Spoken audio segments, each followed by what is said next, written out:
Ang tunay na kapangyarihan, nagdudulot ng kalayaan. True authority brings about liberty. Kaya nga po ang sabi ng mga tao, nagtuturo siya ng para bang isang may kapangyarihan, hindi katulad ng mga eskriba. Kasi ang mga eskriba, instead of making things easier for them, the scribes would want it difficult for them. Kapag nagtuturo ang mga eskriba, paano sila magturo? Kapag ginawa ninyo ito, pagpapalain kayo. Pag hindi ninyo ito ginawa, itong mga utos ng Diyos, susumpain kayo. As simple as that. Do you want your life to be blessed? Follow the law. Do you want your life to be damned? Then disobey the law. Ganun lang kasimple. It's either you follow or not.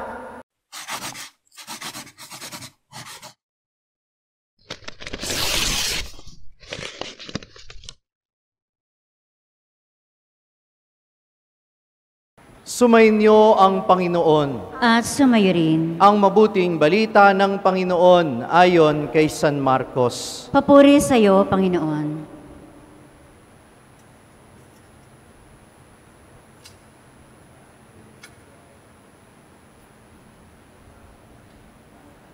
Noong panahong iyon, si Jesus at ang mga alagad ay nagpunta sa Capernaum. Nang sumunod na araw ng pamamahinga, pumasok si Jesus sa sinagoga at nagturo. Namangha ang mga tao sapagkat nagturo siya sa kanila na parang isang may kapangyarihan at hindi tulad ng mga eskriba. Bigla namang pumasok sa sinagoga ang isang lalaking inaalihan ng masamang espiritu at sumigaw, "Ano ang pakialam mo sa amin, Jesus na taga Nazaret? Naparito ka ba upang puksain kami? Kilala kita. Ikaw ang banal na mula sa Diyos." Ngunit iniutos ni Jesus sa masamang espiritu, "Tumahimik ka, lumabas ka sa kanya." Pinapangisay ng masamang espiritu ang tao at sumisigaw na lumabas. Nang gilalas ang lahat kaya't sila'y nagtanungan, "Ano ito, bagong aral?" Nauutusan niya, pati ang masasamang espiritu at sinusunod naman siya. At mabilis na kumalat sa buong Galilea ang balita tungkol kay Jesus. Ang mabuting balita ng Panginoon. Pinupuri ka namin, Panginoong Hesukristo. Magandang hapon po sa inyong lahat at sa mga kasama natin sa pamamagitan ng live streaming. Ang aming pagbati sa inyong lahat, saan man po kayo nandun sa mundo, mula po dito sa parokya ng San Agustin, ang mga namimintuho din sa mahal na Birhen natin ng La Purísima Concepcion de Baliwag. Siguro kung bibigyan tayo ng pagkakataon at tatanungin tayo kung gusto nating maging superhero, siguro mayroong ilan sa atin na sasabihin, "Ay oo, gusto ko niyan. Kasi gusto kong magkaroon ng superpowers. Kasi gusto kong magkaroon ng kapangyarihan." At kapag sinabi natin kapangyarihan, ang madalas na iisip natin, kaugnay ng kapangyarihan ay ano? Control. Kapag sinabi natin kapangyarihan, ang gusto natin, mayroon tayong control sa mga bagay-bagay. Kaya nating pasunurin yung ibang tao ayon sa gusto natin. Kaya nating baguhin ang realidad dahil sa kapangyarihang meron tayo. Nang ang mga tao nakita nila at narinig nila si Jesus, ang sabi sa Ebanghelyo ni San Marcos, they were amazed because He spoke like no other. He spoke with authority. Sabihin nga po ninyo, authority. Sa Tagalog, sa narinig nating ebanghelyo, kapangyarihan. At ngayon, magandang pagnilayan. Ano po ba ang ibig sabihin ng kapangyarihan? Ito ba talaga ay iyong kakayanan na makontrol yung ibang tao? Ito ba ay yung kakayanang baguhin ang realidad? O mayroong mas malalim na kahulugan ang kapangyarihan na nais ipakita ni Jesus? Yung pong salitang authority ay galing po sa salitang Latin na augere. Pakiulit nga po natin. Augere o augere. Ang ibig sabihin po nito ay to wax off. At ang ibig sabihin ng to wax off, ibig sabihin mapadulas. Ibig sabihin mapadali. A person with authority does not make things difficult for other people. A person in authority rather makes it easier for other people to live their lives. Ang isang taong may kapangyarihan, hindi nagpapahirap ng ibang tao, hindi sumisikil sa kanilang karapatan, kundi bagkus ay nagpapadali at nagpapalaya ng kanilang buhay. Ang tunay na kapangyarihan, nagdudulot ng kalayaan. Pakiulit nga po natin, ang tunay na kapangyarihan, nagdudulot ng kalayaan. True authority brings about liberty. Kaya nga po ang sabi ng mga tao, nagtuturo siya ng para bang isang may kapangyarihan, hindi katulad ng mga eskriba. Kasi ang mga eskriba, instead of making things easier for them, the scribes would want it difficult for them. Kapag nagtuturo ang mga eskriba, paano sila magturo? Kapag ginawa ninyo ito, pagpapalain kayo. Pag hindi ninyo ito ginawa, itong mga utos ng Diyos, susumpain kayo. As simple as that. Do you want your life to be blessed? Follow the law. Do you want your life to be damned? Then disobey the law. Ganun lang kasimple. It's either you follow or not. Pero naintindihan ba ng mga tao kung anong ibig sabihin ng batas? Nauunawaan ba ng mga tao na ang batas ay ibinigay ng Diyos upang lumago tayo sa pag-ibig at lumago yung ating pagkatao at malasakit para sa iba? Hindi. It is just a matter of reward and punishment. Kaya po ang sabi ng mga tao kay Jesus, He spoke with authority. May kapangyarihan ang kanyang pangangaral. Bakit? Sapagkat ipinapaliwanag ni Jesus, hindi lamang kung ano ang nilalaman ng batas, kundi ano ang dahilan bakit may batas. Nagiging madali ang pangunawa para sa kanila. Kaya si Jesus, ang dulot ng kanyang makapangyarihang salita, ay ang pagpapalaya mula sa kamangmangan. Kaya po bagamat ang narinig natin ngayon sa Ebanghelyo ay ang pagpapalaya ng isang tao mula sa umaalipin sa kanyang masamang espiritu, alam niyo si Jesus, pinalaya din yung mga tao mula sa kanilang kamangmangan. Binuksan ang kanilang isipan upang maunawaan nila kung ano ang tunay na kalooban ng Panginoon. Ano pa? Dinadala sa kanyang mga may sakit. Bakit? Sapagkat ang sakit, ang karamdaman ay mapang-alipin. Amen? Kapag nagkasakit ka, para kang ikinukulong doon sa higaan mo. Kaya nga sinasabi natin kapag merong may sakit, nasa banig ka ng karamdaman kasi hindi ka makabangon, inaalipin ka ng karamdaman. Kaya nang dumating si Jesus, ang kanyang kapangyarihan ay nakita sa pamamagitan ng pagpapalaya sa mga tao, sa kanilang kamangmangan, sa kanilang karamdaman, at sa masasamang espiritong umaalipin sa kanila. Dahil nga, ang tunay na kapangyarihan, nagdudulot ng kalayaan. Kaya ito'y magandang paalala po sa atin, minamahal kong mga kapatid. Ang sabi sa unang pagbasa, hihirang ang Diyos ng propeta mula sa kanyang bayan. And who is a prophet? A prophet is not just a messenger of God. A prophet is someone who is given authority by God. Ang isang propeta ay binigyan ng kapangyarihan ng Diyos upang magpahayag ng kanyang salita at upang pamunuan ang kanyang bayan.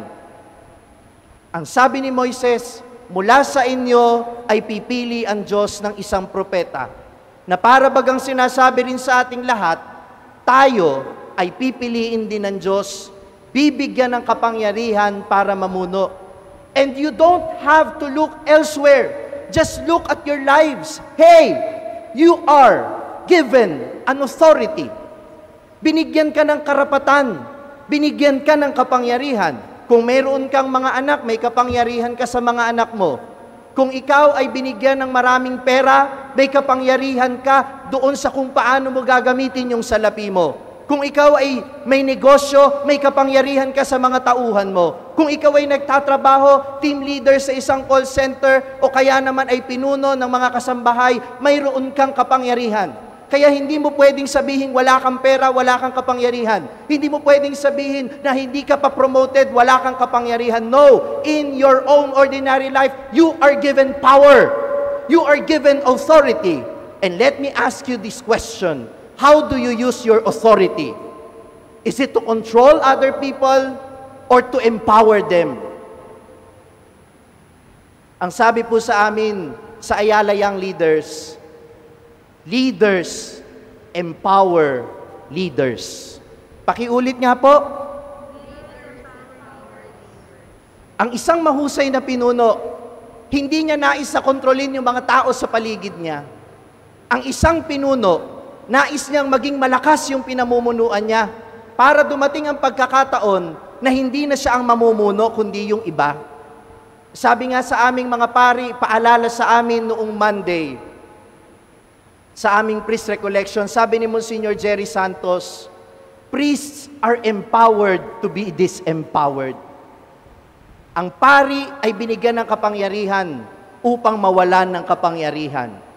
Kasi kahit gaano kagaling ang pari, kung hindi niya naturuan ang mga tao sa paligid niya na hindi maging magaling, kahit gaano kabanal ang pari, kung hindi niya natulungan ang mga taong pinaglilingkuran niya para maging mas banal, kahit gaano kahusay ang pari, pero hindi niya naiangat ang kalagayan ng mga tao upang maramdaman nila na sila'y may kapangyarihan din, na sila'y may kabanalan din, na sila'y may angking husay din. If we fail to inspire the great men inside each one of you, then our priesthood is a failure.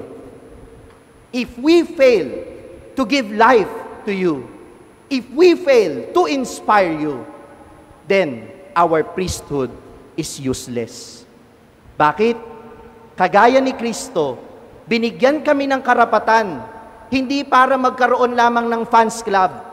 Binigyan kami ng kapangyarihan, hindi para pagalawin ng mga tao sa aming mga kamay at kontrolin kayo. Kami ay binigyan ng kapangyarihan upang malaman ninyo at upang maging buo sa inyong kalooban na kinakailangan din ninyong tumayo, kinakailangan din ninyong mas magpakabuti pa, kinakailangan ninyong akuin ang misyon na hindi lang sa amin ipinagkatiwala, kundi sa inyo rin. In short, nais namin kayong palayain mula sa inyong pagtulog. Nais namin kayong palayain mula sa pagiging kampante na hanggang dyan na lang kayo at wala na kayong magagawa sa buhay ninyo. Priests are empowered to be disempowered. Leaders create leaders. At kayo rin sa inyong mga tahanan, sana ma-realize nyo yun, if you're a leader in your own houses, if you are not training your sons and daughters to be leaders in the future, kung ang gusto ninyo maging forever dependent sa inyo ang mga anak ninyo, then you are a failure as a parent. Because you should empower your sons and daughters. If you are a leader in your community, but you don't want to delegate, kasi gusto mo ikaw lang yung magaling, kasi gusto mo ikaw lang yung lumutang na mahusay, then you are a failure as a leader. Because that is not a point of authority. That is not the point of God giving you power. Hindi dapat maging alipin ang mga tao sa iyo. Hindi dapat mamuhay ang mga tao sa anino mo. Dapat dumating ang punto sa buhay nila na tatayo sila sa kanilang sariling mga paa, malaya sa alino mo, at kayang gumawa ng mabuti, hindi dahil idinikta mo, kundi dahil na-inspire mo sila na gawin kung ano yung tama. Amen? What is authority? It brings about liberty. Kaya nga anong sabi ni San Pablo sa ikalawang pagbasa, bilang mabuting leader, sinasabi ko sa inyo ito upang hindi ito maging pabigat sa inyo, upang makaluwag-luwag sa inyo. Kasi mayroong mga tao nung panahon ni San Pablo na yung mga walang asawa, minamaliit nila. Kasi po parang noon, isang status symbol yung magkaroon ka ng sarili mong asawa, merong mga tao na hindi na magkaroon ng asawa dahil nga full-time sila sa paglilingkod sa Panginoon. At ang sabi ni San Pablo, kung yan ang buhay na para sa iyo, mag-focus ka sa paglilingkod sa Panginoon, then so be it. Hindi mo kinakailangang ma-pressure na mag-asawa para lang bigyang lugod ang sinasabi ng komunidad. Ang hindi pag-aasawa ay mayroon ding karunungan. Kaya wag po ninyong sinasabi sa amin na, Father, sayang naman, ang gwapo mo naman, ba't di ka nag-asawa? Wag ganun, walang ganun. Ha? Masaya naman kami sa buhay namin ng ganito. At kagaya ng sabi ni San Pablo, dito kami mas nagiging malaya. Hindi porket wala kaming asawa, ay alipin kami ng kalungkutan. Mayroong kalayaan sa estado ng aming buhay. Sapagkat kapag sinusunod namin ang Panginoon, kahit na ito'y landas na mahirap, kahit nagkakasakit kami at aalagaan namin ang sarili namin ng mag-isa, kasama yan sa buhay namin at malaya kaming ginagawa yan. Bakit? Alang-alang sa pag-ibig namin sa Diyos. At kayo din naman, bilang mga may asawa, huwag kayo sanang napipilitan sa inyong buhay. Kung may responsibilidad kayo sa inyong pamilya, dapat maluwag ang inyong kalooban. Dahil yan ang bunga ng kapangyarihan ng Diyos, kalayaan ng kalooban. Hindi lang po demonyo ang umaalipin sa atin. Kung minsan, ito yung mga agam-agam, kagaya ng mga anxiety natin tungkol sa pag-aasawa, kagaya ng binanggit sa ikalawang pagbasa. Pero ang paalala sa atin ng Panginoon, binibigyan tayo ng kapangyarihan upang magdulot ng kalayaan. Kaya sa anumang lugar na ating pinaglilingkuran, sa ating mga pamilya, sa ating mga organisasyong kinabibilangan, sa ating pamayanan, tandaan natin, ang kapangyarihan ay dapat nagdudulot ng kalayaan. Amen. Kung na-bless ka ng pagninilay natin sa araw na ito, huwag mong kalimutang mag-subscribe sa page na ito at i-click ang bell button para manatiling updated sa tuwing nag-upload tayo ng mga pagninilay dito. At syempre, hindi pwedeng ikaw lang ang nabe-bless. Kung gusto mo ring mabless ang iyong mga kaibigan at mahal sa buhay, i-share ang link ng video na ito sa kanila. Ako po si Father Franz Dizon, ang content creator ng Sa Madaling Sabi na matatagpuan ninyo sa iba-ibang social media platforms. Pari ng Diocese ng Malolos at ngayon ay matatagpuan na rin po ninyo ang aking mga pagninilay sa #1 Catholic app in the world, ang Hallow. 400,000 po na Pilipino na ang nakasubscribe sa Hallow. Ano pang hinihintay ninyo? I-download na po ninyo ng libre ang Hallow app sa inyo pong Google Play Store o kaya naman ay Apple App Store. Magkita-kita po tayo hanggang sa aking susunod na pagninilay dito sa ating page, ang Sa Madaling Sabi.